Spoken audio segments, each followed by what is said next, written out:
నెల్లూరు జిల్లా ఆత్మకూరు పట్టణంలో కూటమి ప్రభుత్వ రెండేళ్ల పాలనపై ఇంటింటికి కూటమి ప్రభుత్వ సంక్షేమ విజయాలు ప్రచారం ఘనంగా ప్రారంభమైంది. ముస్తాపురం దళితవాడలో దేవాదాయ శాఖ మంత్రి ఆనం రామనారాయణ రెడ్డి ఈ కార్యక్రమాన్ని ప్రారంభించి ఇంటింటికి తిరిగి సంక్షేమ పథకాలను వివరించారు. ఈ సందర్భంగా 34 లక్షలతో నిర్మించిన సిమెంట్ రోడ్లు, డ్రైన్లను ప్రారంభించారు. ఆత్మకూరు ప్రాంత అభివృద్ధికి 75 కోట్లతో మౌలిక వసతులు, తాగునీటి సమస్య పరిష్కారానికి చర్యలు చేపట్టినట్లు తెలిపారు. ఆలయాల అభివృద్ధికి 22.40 కోట్లు కేటాయించినట్లు మంత్రి చెప్పారు. ఈ కార్యక్రమంలో ఆనం, తనయ, లీలా, కైలవిరెడ్డి, కూటమి నాయకులు పాల్గొన్నారు.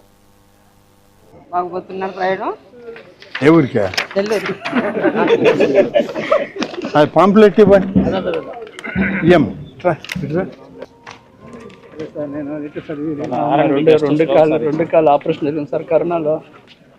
అమ్మాయి పంపి చదివించి సోమత లేదు ఆయనకి. సీట్ రాలేదు కదమ్మా, మెరిట్లో రాలే. తర్వాతనే మాట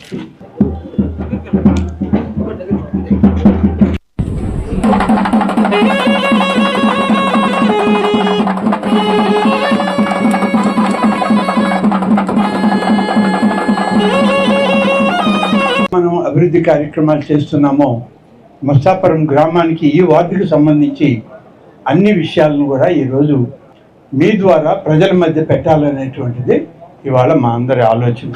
డ్రైన్లు కావాలని అడిగారు. ఇవాళ నిధులు మున్సిపాలిటీకి ఇచ్చి, నొడా ద్వారా నిధులు ఇచ్చి దాదాపు 34 లక్షల రూపాయలతో ఒక సీసీ డ్రైన్ నిర్మాణం పూర్తి చేసాం. సీసీ రోడ్డు నిర్మాణం కూడా పూర్తి చేసి ఇప్పుడే దాన్ని ప్రారంభించడం కూడా జరిగింది. ఇక్కడికి వచ్చిన సందర్భంలో ఇంకా కూడా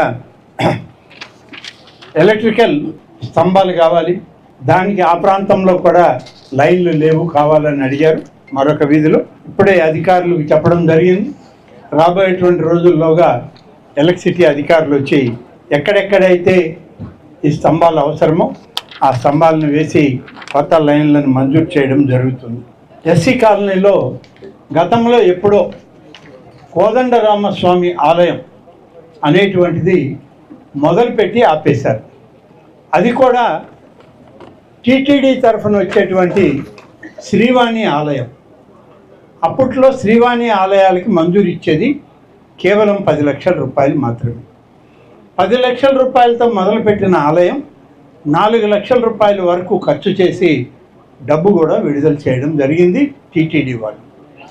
కానీ కొరవ పూర్తి చేసుకోక ఆగిపోవడం వల్ల మిగిలినటువంటి నిధులు టీటీడీ విడుదల చేయలేదు.